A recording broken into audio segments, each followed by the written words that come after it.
ఏర్పరచబడినటువంటి 3వ లెసన్. నిన్న 2 లెసన్స్ జరిగినాయి కదా. ఫస్ట్ లెసన్, సెకండ్ లెసన్ జరిగింది కదా. ఎవరి గురించి నేర్చుకున్నాం మనం? రూత్ గురించి నేర్చుకున్నాం కదా. మరి ఈ రోజు మన లెసన్ ఏంటంటే పౌల్ బికమ్స్ ఏ బిలీవర్. అంటే పౌలు విశ్వాసిగా మార్చబడటం. పౌలు మీ అందరికీ తెలుసా మీకు పౌలు ఎవరో?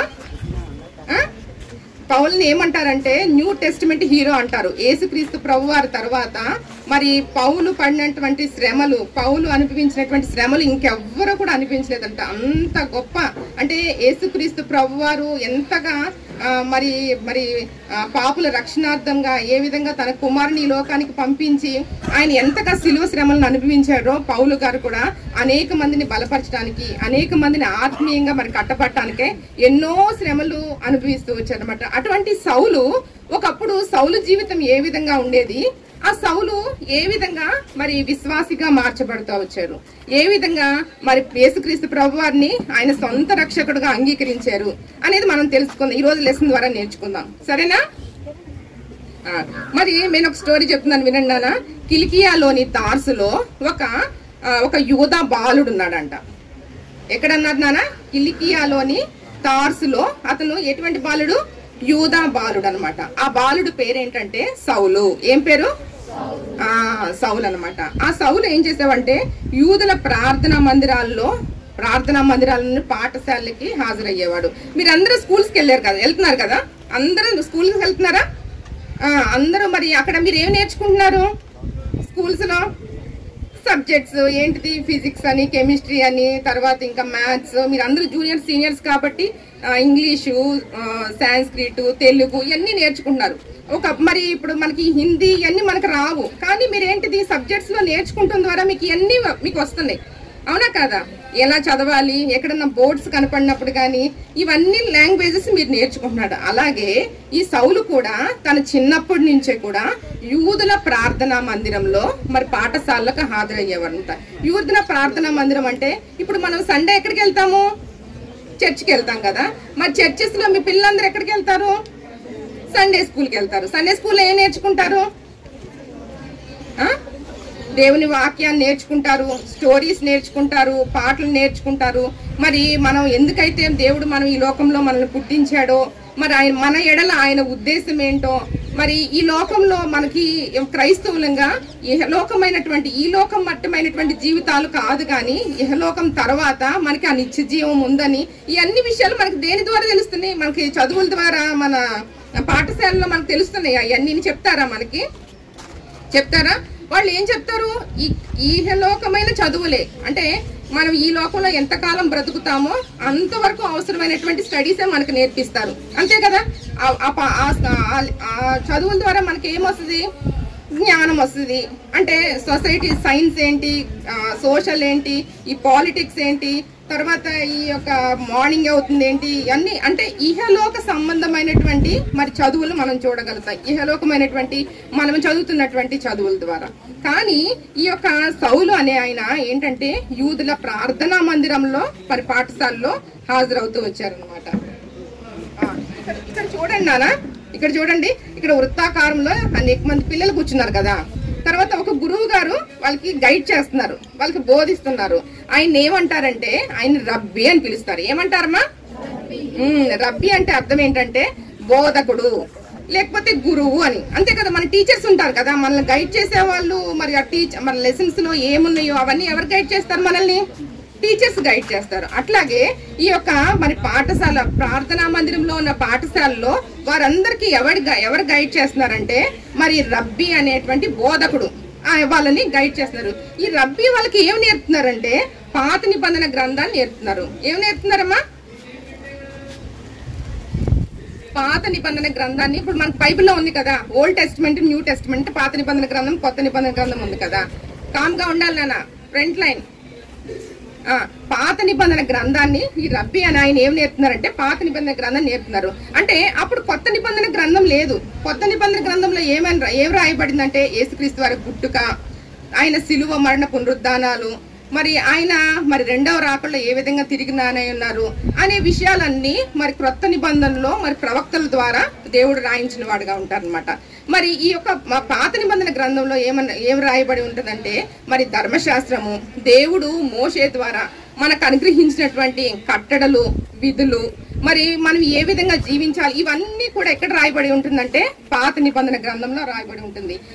ఈ యొక్క రబ్బీ అనే ఆయన, అంటే ఈ బోధకుడు ఏం చేస్తున్నారంటే, ఈ పిల్లలందరికీ చూడు, చిన్న వయసు పిల్లలు, అంటే మీరు స్కూల్లో ఎలా నేర్చుకుంటున్నారో వాళ్ళు మత సంబంధమైన యూదుల ప్రార్థనా మందిరాల్లోని పాఠశాలల ద్వారా మరి ధర్మశాస్త్రాన్ని అంతటినీ కూడా మరి నెరవేర్చేవారుగా, ధర్మశాస్త్రాన్ని అంతటిని చిన్ననాటి నుండే ఎంతో నిష్ఠాగరిష్టతో, అంటే ఎంతో నిష్ఠ కలిగి జీవించేవారుగా ఈ బాలురందరూ ఉంటారన్నమాట. దీంట్లో ఇక్కడ మనకు సౌలు కూడా ఉన్నారు చూడండి. ఇదిగో సౌలు కూడా చూడండి, ఎంతో శ్రద్ధతో వింటున్నారు అనమాట. ఈ సౌలు కూడా చిన్నాటి నుండి కూడా ఎంతో శ్రద్ధతో మరి ఆ ధర్మశాస్త్రాన్ని పఠించేవాడుగా, ఆ ధర్మశాస్త్రం ఏందో ఆసక్తి కలిగిన వాడిగా మనం చూస్తా ఉన్నాం. అలాగే మరి కొంచెం మరి ఈ సౌలు కొంచెం పెద్ద అయ్యాక ఏమయ్యారంటే, మరి ఈ యొక్క పరిసయ్యుల యొక్క పరిసయ్యుల నాయకుడు అయ్యారు. అలాగే పరిసయ్యుల యొక్క నియమాలను పాటించే వ్యక్తిగా అయ్యారు. అలాగే యూదుల ముఖ్యమైనటువంటి నాయకుడుగా, అంటే యూదా మత గ్రంథాలన్నీ చిన్ననాటి నుంచి ఆయన చదివి అవలంబించారు కదా. పెద్ద అయిన తర్వాత ఏమైపోయారు, దాంట్లోనే ఆయన ఏమైపోయారు, ఒక నాయకుడు అయిపోయారు అనమాట. అనేక మందికి గైడ్ చేసేవాళ్ళగా, అనేక మందికి టీచ్ చేసేవాళ్ళగా ఒక నాయకుడు అయిపోయారు. అంత మాత్రమే కాదు కానీ పరిసయ్యుల యొక్క నియమాలను, పరిసయ్యులు, శాస్త్రులు, సద్దుకాయలు వాళ్ళందరూ ఏంటంటే ఎంతో మరి నియమ నిబంధత చేత మరి ధర్మశాస్త్రాన్ని ఆచరించేవారుగా ఉంటారన్నమాట. అటువంటి గొప్ప నాయకుడి కింద ఈ సౌలు మనకి మార్చబడ్డారు అన్నమాట.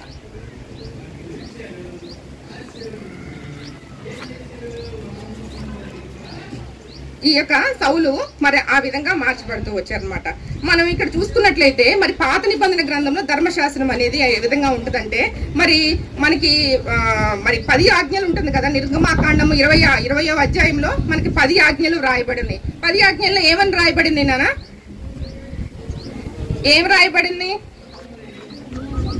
నేను తప్ప వేరొక దేవుడు లేడు, పైన ఆకాశం అందే గాని, కింద భూమి అందే గాని, భూమి కింద నీరు అందే గాని దేని రూపాన్ని చేసుకోకూడదని చెప్పి, తర్వాత విశ్రాంతి దినాన్ని ఎంతో పరిశుద్ధంగా ఆచరించాలని, తర్వాత నరహత్య చేయకూడదు, వ్యభిచరించకూడదు, దొంగిలకూడదు, అబద్ధ సాక్ష్యం పలకూడదు, ఇవన్నీ కూడా మనకి రాయబండి. ఇవన్నీ ఏంటి? మరి దేవుడు మోషే ద్వారా మనకి అనుగ్రహించినటువంటి ఆజ్ఞలు, కట్టడాలు. ఇవన్నిటిని కూడా తూచా తప్పకుండా ప్రతి ఒక్కరూ పాటించాలని, అవునా కదా? పాత నిబంధన గ్రంథంలో కట్టడలు ఏంటి?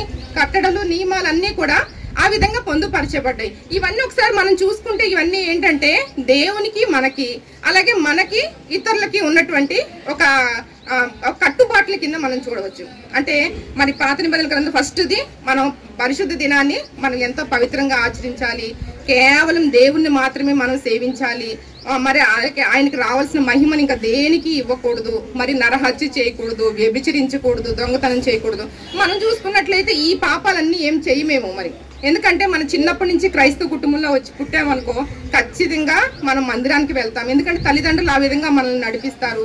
మరి చాలా మంది మోస్ట్లీ కూడా మరి పరిశుద్ధ దినాన్ని స్కిప్ చేయరు, ఎక్కడ ఉంటే అక్కడికి వర్షిప్ వెళ్తా ఉంటారు, మరి నరహత్య చేయరు, దొంగిలించి. ఇప్పుడు అంత అవసరం కూడా ఎవరికి లేదు, ఎవరైనా చంపేస్తాం కానీ అంత అవసరం కూడా లేదు. కాబట్టి ఈ మోషే ధర్మశాస్త్రంలో ఉన్నటువంటి ఆజ్ఞలన్నిటినీ కూడా వాళ్ళు ఎంతో పవిత్రతో, ఎంతో ప్రతిష్ఠతో ఆచరించేవారుగా ఉంటారు. అలాగే మరి ఈ పరిసయ్యుల యొక్క నియమాలు ఏ విధంగా ఉంటాయంటే, పరిసయ్యులు అనేవాళ్ళు మరి మత్తయి సువార్త 23వ అధ్యాయంలో 23వ వచనంలో మనం చూసుకున్నట్లయితే, ఈ పరిసయ్యులు అనేవాళ్ళు ఎలా ఉంటారంటే, మరి యేసు ప్రభు వారు చెప్తారు, వీళ్ళు సున్నము కొట్టిన సమాధులను పోలి ఉన్నారని చెప్తారు. అంటే సున్నము కొట్టిన సమాధి అంటే ఎట్లా ఉంటుంది రానా? టూమ్స్ ఉంటాయి కదా, సమాధులు ఉంటాయి కదా. ఇప్పుడు ఈ సమాధులు ఎట్లా ఉన్నాయి అంటే దానికి మంచి గ్రానైట్లు వేస్తున్నారు, ఒక చిన్న ఒక టెంపుల్ లాగా కూడా చేస్తున్నారు సమాధుల్ని. మళ్ళీ తర్వాత ఒక మంచి టైల్స్ అంటిస్తున్నారు. కానీ పైకి అది ఎంతో బ్యూటిఫుల్ గా ఉండొచ్చు, కానీ లోపల ఏముంటుంది? దాంట్లో ఏం పెడతారు? సమాధుల్లో ఏం పెడతారు? శవాన్ని పెడతారు. శవం ఏముంటది అక్కడ? చచ్చిపోయి కుళ్ళు కొట్టి పురుగులు పట్టేసి తర్వాత అక్కడ ఏముంటాయి? ఎముకలు మిగులుతాయి అన్నమాట. అంటే ఈ పరిసయ్యులు అనే వాళ్ళు ఎలా ఉన్నారంట, సున్నము కొట్టిన సమాధులను పోలి ఉన్నారని దేవుని వాక్యం సెలవిస్తుంది. అంటే పైకి వాళ్ళు ఎంతో భక్తిగా ఎంతో చాలా చక్కగా ఎంతో గ్రానైట్లు వేసి ఎంతో చాలా అందంగా మంచి పెయింట్లు వేసి ఎన్నో చేయొచ్చు. కానీ లోపల ఎట్లా ఉన్నారంట, వాళ్ళు కుళ్ళు కొట్టిన వారుగా ఉన్నారనమాట. అట్లనే మరి వాళ్ళ నీతి ఎట్లా ఉందంటే, వాళ్ళు పుదీనాలోను, సోంపులోను, తర్వాత జీలకర్రలోను, వీటన్నిటిలో కూడా ఎంతో నిష్ఠగా 10వ భాగం ఇస్తారంట. మళ్ళీ అలాగే మరి గిన్నెలు పాత్రలు ఉన్నాయనుకో, పైనంతా శుభ్రం, ఇప్పుడు ఈ బాటిల్ ఉందనుకో పైనంతా నీట్ గా కడిగేస్తారంట. కానీ లోపల శుభ్రం లేకపోయినా పైన శుభ్రం మాత్రం చాలా నీట్ గా ఉండాలి. అంటే వాళ్ళు ఎదుటి వాళ్ళకి కనపడే విధంగా వాళ్ళ అపియరెన్స్, అంటే ఎదుటి వాళ్ళు చూస్తానికి మాత్రం చాలా చక్కగా ఉన్నామని. అలాగే ఈ పరిసయ్యులు, సద్దుకాయలు, మరి ఈ తెగ వాళ్ళందరూ కూడా వాళ్ళు ఎట్లా ఉండేవాళ్ళంటే, యేసుని వెంబడిస్తాని ఆయన శిష్యుల్లో ఏమన్నా తప్పులు దొరుకుతాయేమో అని చెప్పి ఆయన ఫాలో చేస్తా ఉండేవాళ్ళంట. ఏ విధంగానంటే, ఒక పరిశుద్ధ దినం ఉందనుకో, పరిశుద్ధ దినాన్న శిష్యులు ఏం చేస్తున్నారు, పరిశుద్ధ దినాన్ని సక్రమంగా పాటిస్తున్నారా లేదా, అలాగే వాళ్ళ శిష్యులు కాళ్ళు కడుక్కోకుండా భోజనం చేస్తారు, నీ శిష్యులు కాళ్ళు కడుక్కోకుండా భోజనం చేస్తున్నారు, అది తప్పు.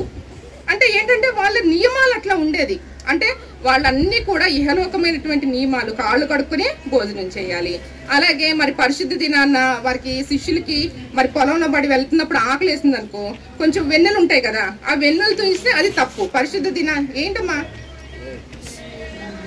పరిశుద్ధ దినాన అటువంటి పనులు చేయకూడదు.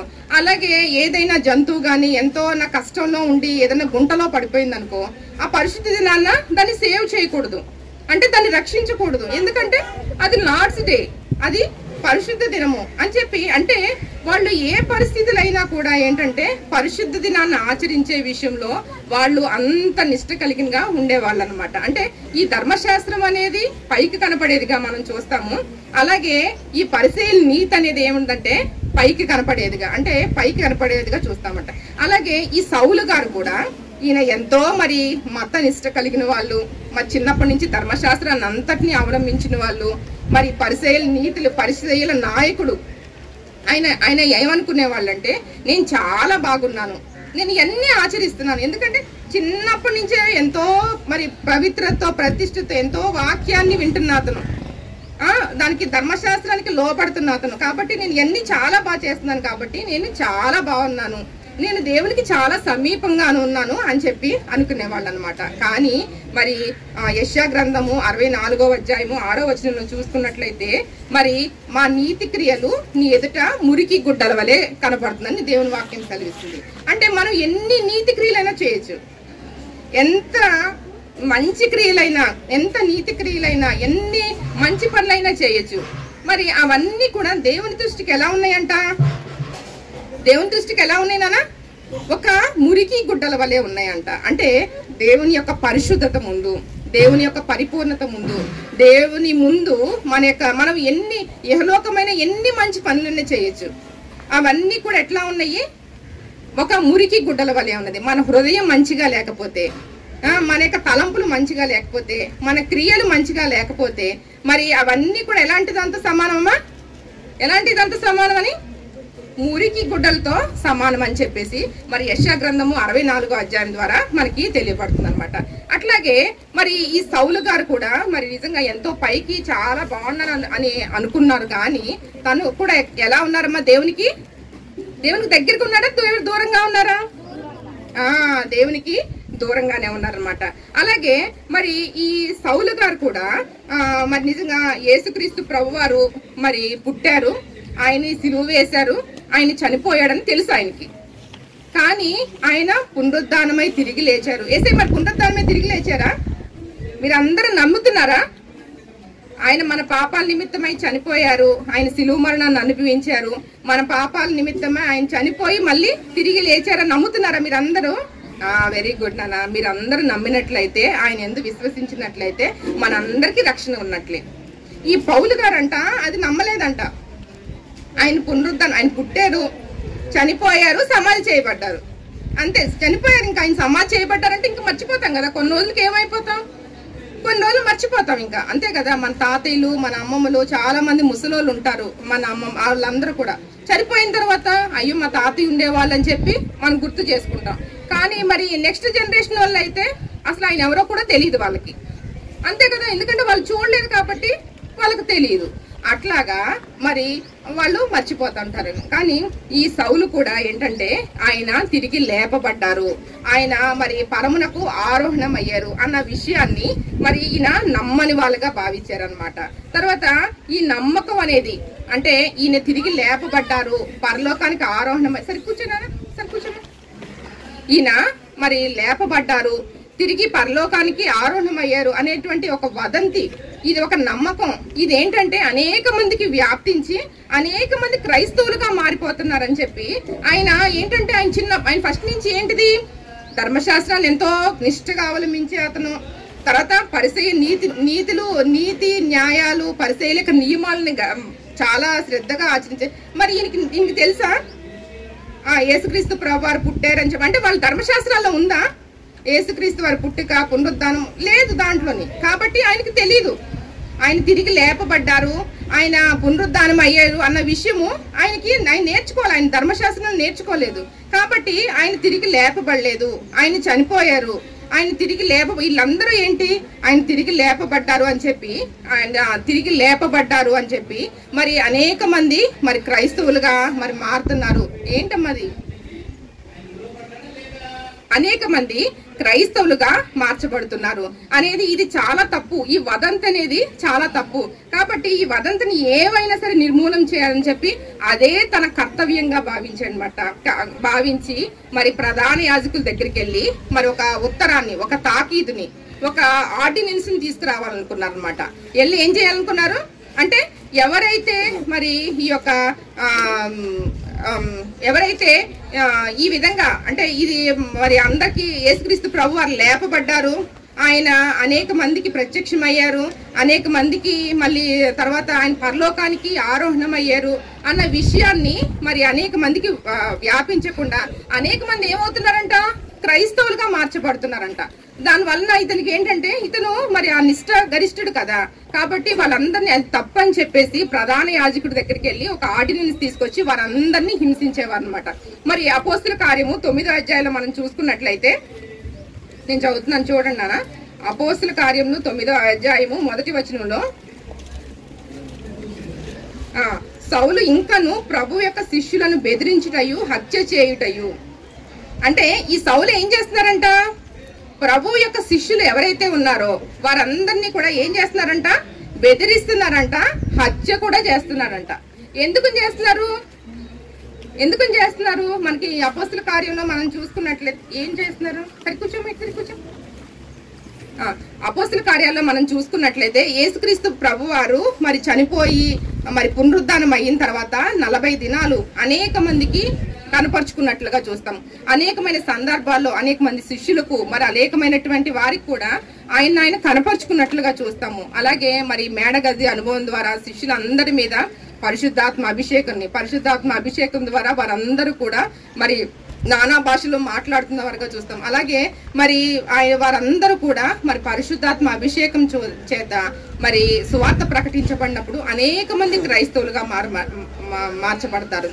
మరి యేసుక్రీస్తు వారు ప్రభు వారు మన పాపాల నిమిత్తమై చనిపోయారని, ఆయన తిరిగి లేపబడ్డారని, మరి ఆయన పరలోకానికి ఆరోహణమయ్యారని అనే సువార్తని వారు నమ్ముట ద్వారా మరి అనేక మంది నమ్మటం మాత్రమే కాకుండా వారు మరి బాప్తీసంలో సాక్ష్యం పొందటం ద్వారా ఒకేసారి పేతురు సువార్త ప్రకటించినప్పుడు ఒక్కసారే 3000 మంది బాప్తీసం పొందినట్లుగా చూస్తాం. అంటే ఎంతమందికి మరి 3000 మంది బాప్తీసం పొందారు, మరి ఇంకొకసారి అయితే 5000 మంది బాప్తీసం పొందారు. అంటే 3000 మంది 5000 మంది బాప్తీసం పొందారంటే ఎంతమందికి ఆ సువార్త వెళ్ళినట్టు? అంతే కదా. మరి వారిలో ఎంతో మంది విన్నప్పటికీ మరి నిజంగా మనం బాప్తీసాలు అప్పుడు చూస్తూ ఉంటాం కదా, ఎంతో మంది వింటారు సువార్తని, కానీ చాలా తక్కువ మందే బాప్తీసం తీసుకుంటారు. అలాగే ఎంతో మందికి సువార్త వెళ్ళినప్పటికీ మరి అనేక మంది మరి పేతురు యోహానుల యొక్క సువార్త ద్వారా మరి 3000 మంది, ఒకసారి అయితే 5000 మంది బాప్తీసం పొందినట్లుగా చూస్తాం. మరి అలాగే మరి వారి యొక్క వాక్య పరిచయం ద్వారా మరి అనేక మంది స్వస్థతలు చూస్తాం. పేతురు అయితే దారి వెమ్మట వెళ్తున్నారనుకో, మరి ఆ నీడ ఎవరి మీద అయితే పడుతుందో వారందరూ కూడా స్వస్థత పడినట్లుగా చూస్తాం.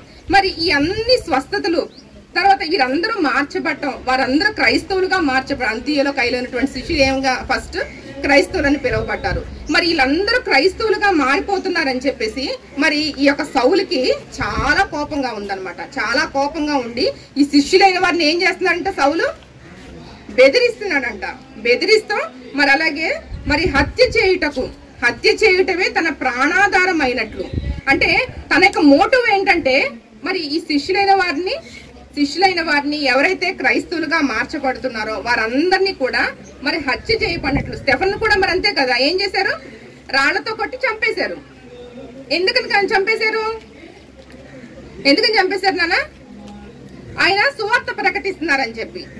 మరి యేసుక్రీస్తు ప్రభు వారి గురి నిమిత్తమే ఆయన రాళ్లతో కొట్టి చెప్పబడ్డారనమాట. అంటే ఈ సౌలు అంత మూర్ఖంగా ఉండే, వాళ్ళు ఏం తప్పు చేయలేదు.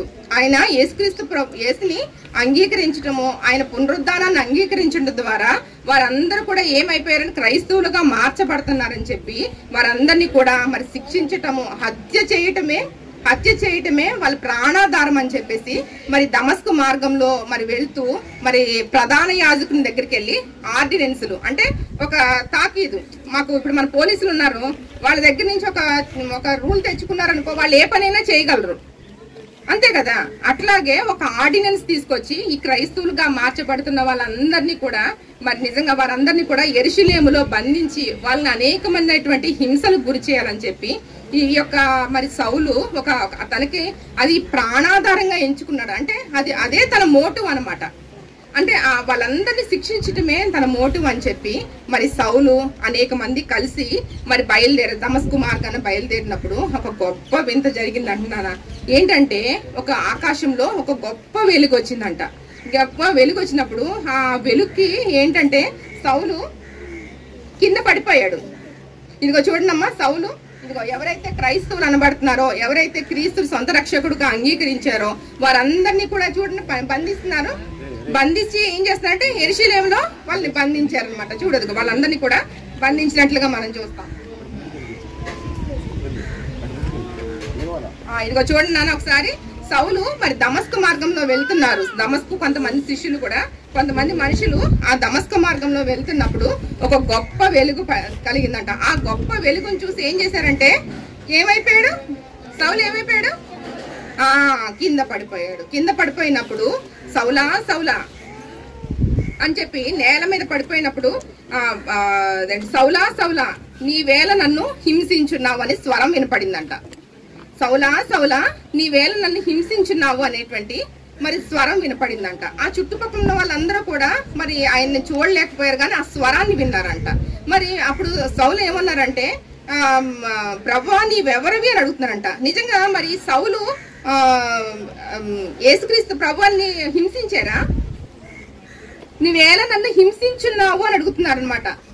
సౌలా నీవేళ నన్ను హింసించున్నావు అని ఒక స్వరం వినపడిందంట. మరి నిజంగా దేవుణ్ణి హింసించాడా సౌలు? ఎవరిని హింసించాడు చెప్పాలి మీరు?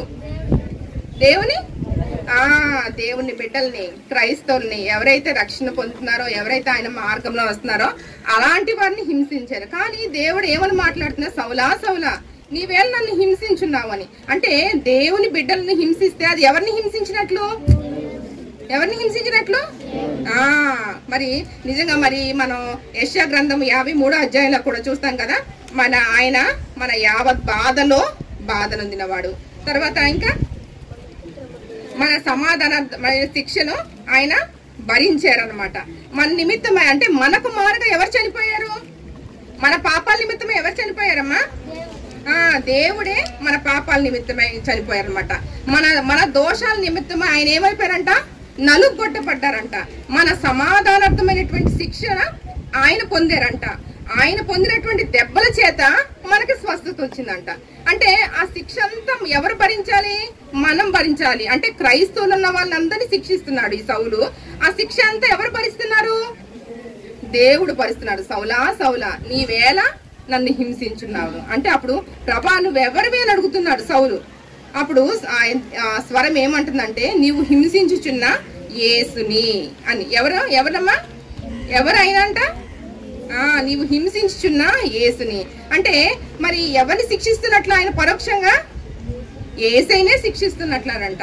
మరి నిజంగా మరి ఆ ప్రత్యక్షత కలుగుట ద్వారా మరి ప్రభువు మరి యేసయ్యని తాను అగపరుచుకుంటూ వచ్చాడు. వెంటనే ఆయన కళ్ళు తెరిచి చూసినప్పటికీ ఆయనకి ఏమైనా కనపడిందా? ఆయన కళ్ళు ఏం కనపడలేదంట. మీరు లేచి వెంటనే మరి ఆ యొక్క ఊళ్ళోకి వెళ్ళమన్నప్పుడు, ఊళ్ళో నేను ఏం చెయ్యాలో, ఆ పట్టణంలోనికి మీరు వెళ్ళండి, నేనేం చేయాలో మీకు చెప్తాను అని చెప్పి మరి దేవుడు మాట్లాడుతూ వచ్చినప్పుడు మరి ఆయన అయితే దానికి ఏం చూపు కనపట్ల సౌలుకి ఏమి చూపు కనపట్లేదు. చూపు కనపడుతున్నప్పుడు అక్కడున్న మనుషులు ఉన్నారు కదా, ఆయనతో వచ్చిన మనుషులు, వాళ్ళందరూ కూడా ఆయన్ని చేయి పట్టుకుని లోపలికి తీసుకెళ్ళారు. అంటే పట్టణంలోనికి తీసుకెళ్లి అక్కడ యూదా అనే వాళ్ళు ఇంటి దగ్గర ఉంచారు. ఎవరింటి దగ్గర ఉంచారు నానా? యూదా అనే వారి దగ్గర ఉంచారనమాట. అక్కడ ఉన్న తర్వాత అక్కడ 3 దినాలు అన్నపానములు పుచ్చుకొనకుండా ఏం చేస్తున్నారంటే ఈ సౌలు ప్రార్థన చేస్తున్నాడు. ఏం చేస్తున్నాడమ్మా? ప్రార్థన చేస్తున్నారు. మరి దేవుని యొక్క ప్రత్యక్షత ఆయన కలిగినప్పుడు మరి ప్రార్థన ద్వారా తన యొక్క స్థితిని తను తెలుసుకోగలడు. అంటే ఏ విధంగా మరి తను ఎటువంటి మత ఛాందసవాదిగా ఉన్నాడో, ఎటువంటి నిష్ఠ కలిగిన వాడున్నాడు, తన స్థితి ఏముందో. అంటే ఇందాక మనం నేర్చుకుంటా వచ్చాం కదా, మన నీతి క్రియలన్నీ ఆయన ఎదుట ఎలా ఉన్నాయంట? మురికి గుడ్డల వలె ఉన్నాయంట. అంటే మురికి గుడ్డలు ఎలా ఉంటాయి? అవి మనం వేసుకుంటే ఇష్టపడతామా? అంటే ఎంతో మనం భక్తి చేయొచ్చు, కానీ మన హృదయ పరిశుద్ధత లేకపోతే అవన్నీ దేవుని దృష్టికి ఎలా ఉన్నాయి నానా? మురికి గుడ్డల వలె ఉన్నాయి అన్నమాట. అంటే పౌలు జీవితం కూడా మరి ప్రభువు యొక్క ప్రత్యక్షత ద్వారా పౌలు తన జీవితం ఎలా ఉంది, తన హృదయం ఏ విధంగా ఉంది, తను ఏ విధంగా ఇతరులను శిక్షిస్తా వచ్చాడు, అనేక మందిని ఏ విధంగా హింసిస్తా వచ్చాడు, ఎవరైతే క్రైస్తవులుగా, ఎవరైతే ఆయన రక్షకుడుగా అంగీకరించారో, ఆయన పునరుద్ధానాన్ని, ఆయన సిలువ మరణ పునరుద్ధానాల్లో ఎవరైతే మరి ఐక్యపరుచుకున్నారో వారందరినీ ఏ విధంగా శిక్షించారో అవన్నీ కూడా మరి ఆ 3 దినాలు కూడా మరి ఉపవాసం ఉండి అన్నపానాలు ఏమీ పుచ్చుకొనకుండా మరి ప్రార్థన చేసినట్లుగా మనం చూస్తాం అనమాట. ఆ 3 దినాల ప్రార్థన తర్వాత ఒక దర్శనం కలుగుతుంది నాన్న సౌలుకి. ఏంటంటే ఆ దర్శనము ఏ విధంగా కలుగుతుందంటే మరి ఆ దర్శనంలో ఒక అన్నయ్య అనేటువంటి ఒక మనిషిని చూస్తారు. అతను వచ్చి ఇతని మీద చేతుల నుంచి ప్రార్థన చేసినట్లుగా దర్శనం కలుగుతుంది అనమాట. అతను ఏం చేస్తారనమాట? చేతుల నుంచి ప్రార్థన చేసినట్లుగా మనం చూస్తాం అనమాట. నిజంగా మరి దేవుడు ఎంతగా ప్రేమించాడు సౌలుని. మరి సౌలు ఎలా ఉన్నాడు? చాలా పాపిగా ఉన్నాడు కదా, అనేక మందిని హింసిస్తున్న వాళ్ళగా, ప్రభు బిడ్డలకి ఎంతో ఆయాసకరంగా జీవిస్తున్న వాళ్ళగా, ప్రభు బిడ్డల్ని ఎంతో శిక్షిస్తున్న వాడిగా మనం చూస్తా వచ్చాము. అటువంటి సౌలును కూడా దేవుడు ప్రేమించాడా లేదా? ప్రేమించకపోతే అటువంటి ఆయన ప్రత్యక్షత ఆయనకి కలిగి ఉండే అంతే కదా, లోకం నశించిపోయేవాళ్ళు. తద్వారా ఏమైపోయాడు? నిత్య నరకానికి వెళ్ళిపోయేవాడు.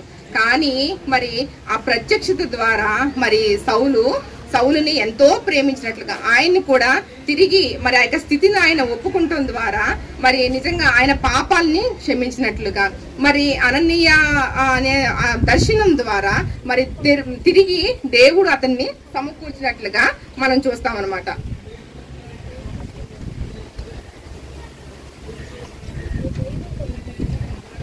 ఇదిగో చూడండి నాన్న, ఇదిగో సౌలుకి కళ్ళు కనపట్టలేదు. అక్కడ 2 వ్యక్తులు ఆయన తీసుకెళ్తున్నారు, యూదా అనే వాళ్ళ ఇంటికి తీసుకెళ్తున్నారు. ఇదిగో సౌలు చూడండి, కనబడుతున్నారా? ఆయనకి కళ్ళేం కనపడలేదు. ఆ 2 వ్యక్తులు ఆయన పట్టుకుని తీసుకెళ్తున్నారు అనమాట.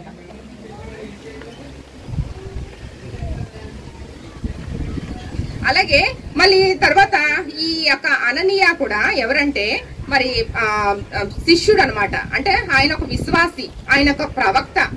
ఆ ప్రవక్త కూడా మరి దేవుని దర్శనమందు అననీయ అని పిలిచినప్పుడు చిత్తం ప్రభు అని అంటాడు, విధేయత చూపుతాడు.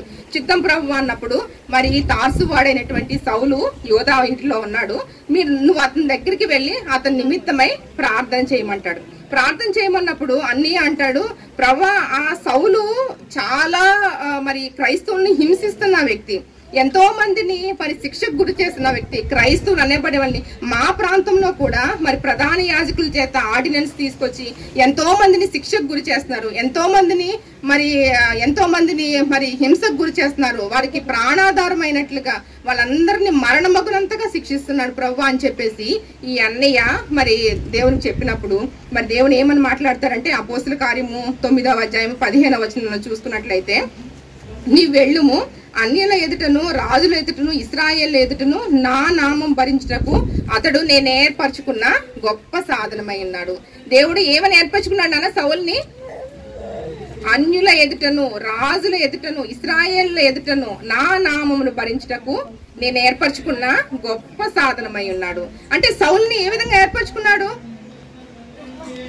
గొప్ప సాధనంగా నేను ఏర్పరచుకోపోతున్నా, అనేక మందికి మధ్య నేను సాక్షిగా అతను నిలవబెడుతున్నాను అని చెప్పేసి ఇతడు నా నామము నిమిత్తము ఎన్ని శ్రమలు అనుభవించవలనో నేను అతనికి చూపుదును. అంటే నా నామము నిమిత్తమై, అంటే మరి యేసుక్రీస్తు ప్రభు వారి నామం నిమిత్తమై ఎన్ని శ్రమలు ఆయన అనుభవించవలనో కూడా నేను ఆయనకు తెలియపరుస్తాను. కాబట్టి నువ్వు వెళ్ళి మరి అతని మీద చేతి నుంచి ప్రార్థన చేయమన్నప్పుడు వెంటనే అననీయ విధేయత చూపిన వాడిగా మనం చూస్తాము. అలాగంటే ఇదిగో చూడండి, అననీయ మరి సౌలు మీద చేతుల నుంచి ప్రార్థన చేస్తున్నాడు అనమాట. అంటే మరి అననీయ ఒక విశ్వాసి, అంటే యేసు ప్రభు యొక్క శిష్యుడు. మరి దేవుని మాటకు విధేయత చూపించాడా లేదా? ప్రభు ఏంటి అసలు సౌలు చాలా మూర్ఖుడు, చాలా అందరినీ హింసిస్తున్నవాడు, అతను చాలా చెడ్డు, అంతే కదా. ఇప్పుడు మనం వెళ్ళి ఎవరి దగ్గరికన్నా వెళ్ళమని దేవుడు మాట్లాడారు అనుకో, మనం ఏం చేస్తాం? వెళ్ళమంటని లేదు లేదు అసలు చాలా మంచోడు కాదు, నేను అతని దగ్గరికి వెళ్ళను అని అంటావా లేదా? మీరు ఎవరి దగ్గరికన్నా మీకు ఇష్టం లేని వాళ్ళ ఇంటికి వెళ్ళమన్నారు అనుకో, మీరు వెళ్తారా? అతను నాకు ఫ్రెండ్ కాదు, నేను అతని దగ్గరికి అయితే నేను వెళ్ళను అంటాం, అవునా కదా? మీ ఫ్రెండ్స్ తోనే మీరు ఫ్రెండ్షిప్ చేస్తారు. నీకు నచ్చిన వాళ్ళతో మీరు ఫ్రెండ్షిప్ చేస్తారా? అతని దగ్గరికి వెళ్ళి అతన్ని సేవ్ చెయ్యి, అతను ఉన్న పరిస్థితి నుంచి విడిపించమంటే విడిపిస్తావా? విడిపించు. కానీ అననీయ ఏం చేశారంటే దేవుని మాటకు ఏం చెప్పాడు? విధేయత చూపించాడు, అవునా కదా? దేవుని మాటకు విధేయత చూపించాడా లేదా? అతను ఎంత చెడ్డవాడైనప్పటికీ ప్రభు మరి మాట సెలవిచ్చినప్పుడు ఈ అననీయ ఏమైపోయాడు? ప్రభు మాటకి విధేయత చూపించాడు.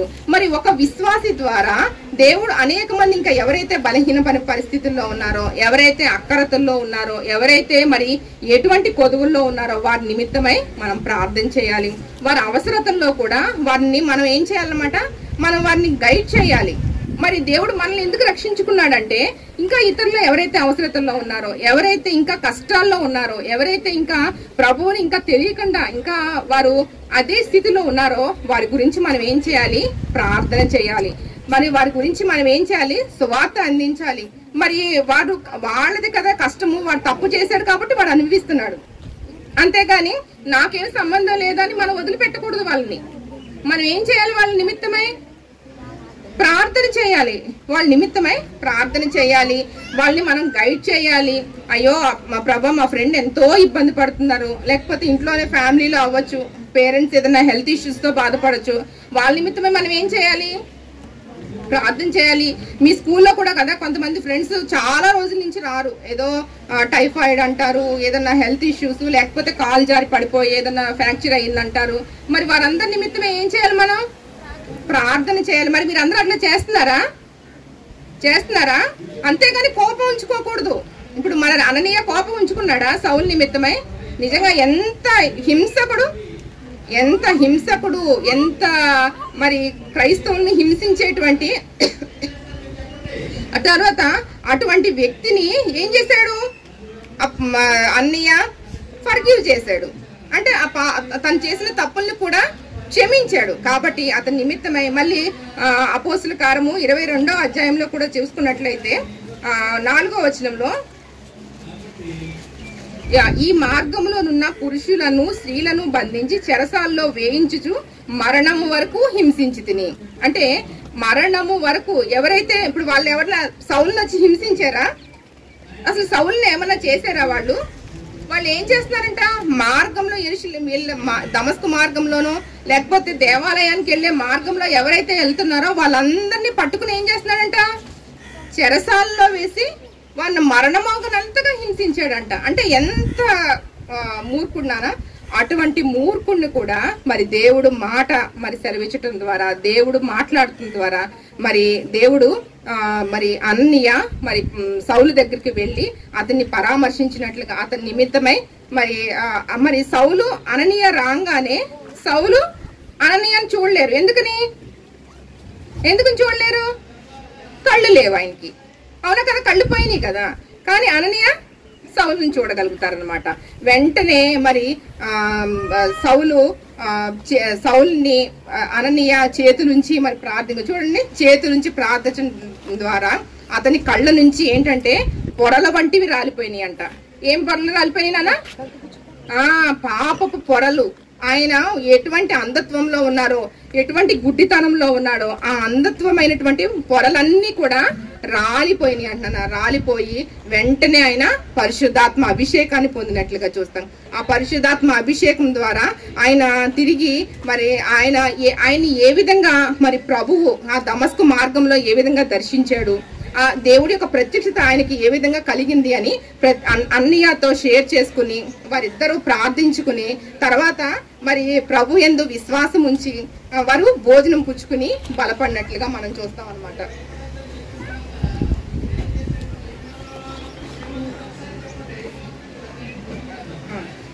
భోజనం చేసి బలపడినట్లుగా చూస్తాం. తర్వాత మరి ఈ యొక్క మరి సౌలు ఏ విధంగా మార్చబడి, సౌలు పౌలుగా మార్చబడి అనేక మంది విశ్వాసులకు, అనేక మందికి ఒక మాదిరిగా యేసే రక్షకుడని, ఆయన దేవుని చేత పంపబడినటువంటి ఆయన కుమారుడు అని చెప్పి విశ్వాసం ఉంచి అనేక మందికి, చూడండి అలా అనేక మందికి సువార్త ప్రకటిస్తున్నారు. ఒకప్పుడు ఎలాగా ఎవరైతే సువార్త ప్రకటిస్తారో వాళ్ళందరినీ ఏం చేశాడు? చంపేశాడు. ఇప్పుడు ఏమైపోయాడు? విశ్వాసి అయిపోయాడు. అంటే ఎవరైతే ఇప్పుడు అందరికీ యేసే రక్షకుడని, ఆయన మన పాపాల నిమిత్తమై దేవుని చేత పంపబడిన కుమారుడు అని చెప్పి ఆయన యందు విశ్వాసం ఉంచడం ద్వారా మనకు రక్షణ భాగ్యం వస్తుందని, ఆయన మరి పరమలోకానికి ఆరోహణమయ్యని చెప్పి ఆ దేవుడు ఏ విధంగా ఆయన్ని ప్రత్యక్షపరుచుకున్నాడో అదంతటిని కూడా అనేక మందికి సువార్త ప్రకటిస్తున్నారు. అప్పుడు వాళ్ళందరూ ఆశ్చర్యపోయారంట. ఏంటి సౌలు ఏంటి ఒకప్పుడు అమ్మో సౌలు మారిపోయాడా, సౌలు సువార్త ప్రకటిస్తున్నాడా అని చెప్పేసి అనేక మంది మరి సౌలుని బట్టి ఎంతో మంది అదేంటిది ఆశ్చర్యపోతా వచ్చారనమాట. మరి నిజంగా దేవుడు సౌలును మరి పౌలుగా మార్చి ఏ విధంగా మరి వాడుకుంటూ వచ్చాడు. మరి నిజంగా మరి మన జీవితాల్లో ఇంకా సౌలులాగా మనం ఉన్నామేమో. మనం మరి బిలీవర్సేనా? Paul became a believer. పౌలు ఏ విధంగా మార్చబడ్డాడు? సౌలు ఏ విధంగా మార్చబడ్డాడు? పౌలు కింద మార్చబడ్డాడు. ఆయన యేసుక్రీస్తు ప్రభువాన్ని రక్షకుడుగా అంగీకరించారు. మరి మీరు అందరు రక్షణ పొందారా? యేసుక్రీస్తు ప్రభువాన్ని మీరు రక్షకుడుగా అంగీకరించారా? ఇంకా పౌలు లాగా మీ జీవితాల్లో కూడా ఇంకా ఇంకేమైనా అడ్డుబండలు ఉన్నాయా యేసయ్యని మన సొంత రక్షకుడుగా అంగీకరించడానికి? ఉన్నాయా? ఇంకా మీరు అందరు రక్షించబడ్డారా? ఇంకా ఎవరైనా రక్షణ పొందలేని వాళ్ళు ఉంటే ఒకసారి చెయ్యి పైకెత్తున్నానా? మీరందరూ యేసయ్యని మీ సొంత రక్షకుడిగా అంగీకరించారా? లేకపోతే ఇప్పుడైనా సరే ఇదే మిక్కిలి అనుకూలమైన సమయము. అంటే మన ధర్మశాస్త్ర సంబంధమైన నీతి కార్యాలు, మన యొక్క భక్తి, నేనేం తప్పు చేయట్లేదు కదా, నేనేమి చాలా నీతిగా ఉంటున్నాను కదా, నాకు ఎవరితో క్వార్లింగ్ లేదు, నాకు మీద అసూయ పడాల్సిన అవసరం లేదు, ఇవన్నీ మనం అనుకోవచ్చు. కానీ మన నీతి అంతా ఎట్లాంటిదంట? దేవుని ఎదుట మురికి గుడ్డల వలె ఉంటుందంట. కాబట్టి మనం యేసుక్రీస్తు ప్రభువారిని మన రక్షకుడుగా అంగీకరించినట్లయితేనే మన పాపాల నిమిత్తం ఆయన ఏమవుతారనమాట? ఆయన ఏమయ్యారు? చనిపోయారు మన పాపాల నిమిత్తమై. మరి మన పాపాల నిమిత్తమై చనిపోయి 3వ దినమున తిరిగి లేచి పునరుద్ధారణుడుగా తిరిగి లేచి మరి దేవాది దేవుని యొక్క తండ్రి కుడి చేతి వైపున కూర్చుండి మన నిమిత్తమై విజ్ఞాపన చేస్తున్నారనమాట. ఇంకా ప్రభా ఇప్పుడు ఇంకొకసారి ఫర్గివ్ చేయండి ప్రభా, ఒక్కసారి క్షమించండి ప్రభా, ఇంకొక తరుణం ఇవ్వండి ప్రభా అని చెప్పేసి మన నిమిత్తమై విజ్ఞాపన చేస్తున్నారు. నిజంగా మరి ఎవరైతే మరి క్రైస్తవులను, ఎవరైతే ఆయన రక్షణ ప్రణాళికలో ఎవరైతే యేసుక్రీస్తు ప్రభువాని రక్షకుడుగా అంగీకరిస్తారో వారి నిమిత్తమై ఆయన దేవుడుగా ఉంటారు. మన శిక్ష యావత్తును ఎవరు భరిస్తారు? అప్పుడు యేసయ్య భరిస్తారు. మన పక్షంగా ఎవరు వ్యాజ్యమాడతారు?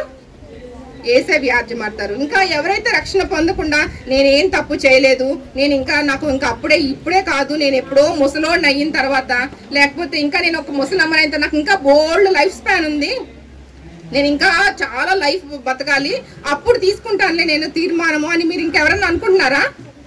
అలా అనుకుంటున్నట్లయితే మరి ఇదే మిక్కిలి అనుకూలమైన సమయము, ఇదే రక్షణ దినము. అంటే మనం ఎన్ని దినాలు అంటే పెద్ద వయసు చిన్న వయసు అని లేదు, ఏ రోజు మన మరణం వస్తుందో తెలియదు. కానీ మరి ఇహలోకమైనటువంటి జీవితం కాదు, కానీ ఇహలోకమైన జీవితం తర్వాత మనకు ఆ నిత్య రాజ్యం ఉంది. మరి అక్కడ యుగ యుగాలు మనం దేవునితో పాటు ఉండబోతున్నాం. ఆ రాజ్యం కొరకై భూమి మీద మనం సిద్ధపడిన వారిగా ఉండాలి.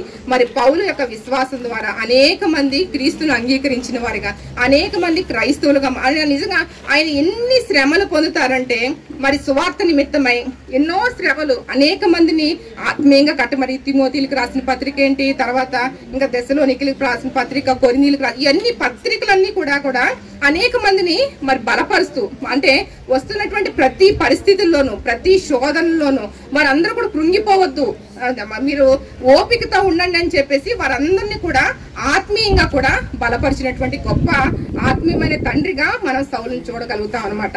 అలాగే రక్షించబడినటువంటి మనం కూడా మరి సౌలు లాగా అనేక మందిని విశ్వాసంలో నడిపించాలి, అనేక మందిని ఆదరించాలి, అనేక మందిని బలపరచాలి. మరి ఆ విధంగా మరి మీరందరూ ఆ విధంగా ఉంటారా? మరి పౌలులాగా మరి మనం కూడా ఆ విధంగా విశ్వాసిగా మరి మార్చబడుతూ అనేక మందిని, ఇంకా ఎవరైతే మరి మీ ఫ్రెండ్స్ కూడా ఉంటారు కదా, మరి మా ఫ్రెండ్స్ కూడా ఇంకా రక్షణ పొందిన వారిగా ఉంటారు, అవునా కదా? మీ ఫ్రెండ్స్ అందరికీ తెలుసా? యేసయ్య గురించి తెలుసా? ఆయన రక్షకుడు అని తెలుసా? ఆయన మన పాపాల నిమిత్తమై ఈ భూమి మీదకి వచ్చారని తెలుసా? మరి వారందరినీ కూడా మన సత్య సువార్తను ప్రకటించాలి. మరి వారందరినీ కూడా మనం ఎక్కడికి నడిపించాలి? మందిరానికి నడిపించాలి. సండే స్కూల్ టీచర్ ఆంటీ దగ్గరికి తీసుకెళ్ళాలి. తద్వారా వాళ్ళందరినీ కూడా మరి ఆ నిత్య రాజ్యానికి నడిపించే వాళ్ళంగా ఉంటాం అనమాట. ఆ విధంగా ఉన్నట్లు పరిశుద్ధాత్మ దేవుడు మనకు సహాయం కలుగును గాక. అలాగే మరి ఈరోజు మెమరీ వర్స్ చూడన్నానా, జాన్ 3:36, యోహాను సువార్త 3వ అధ్యాయము 36వ వచనము. ఒకసారి తీయండమ్మా. నిన్న 2 మెమరీ వర్సెస్ చదివారా ఆంటీ? నన్ను ఒక్కసారి నేను చెప్తాను, అందరూ మీరు పలకండి. కుమారుని యందు విశ్వాసం ఉంచువాడే నిత్య జీవం కలవాడు, కుమారునికి విధేయత కానివాడు జీవం చూడడు, కానీ దేవుని ఉగ్రత వాని మీద నిలుచును. యోహాను సువార్త 3వ అధ్యాయము 36వ వచనము. రేపటి దినము మరి ఈ యొక్క 6 వర్సెస్ కలిపి మీకు పేపర్ మీద రాయాలి. బాగా రాసిన వాళ్ళకి ఏం చేస్తున్నారు అంటే ఏం చెప్పారు? గిఫ్ట్స్ ఇస్తారు. మీ అందరికి గిఫ్ట్స్ కావాలా? మంచి మంచి గిఫ్ట్స్ ఉన్నాయంట, మీ అందరికి కావాలా? మరి చిన్నవి కాబట్టి మీరు అందరూ ఖచ్చితంగా చదవాలి. సరే, తర్వాత వెంటనే ఇంకో లెసన్ ఉంటుంది, చిన్న ప్రార్థనతో మనం ముగించుకుందాము. అంటే మీరు చేస్తాం.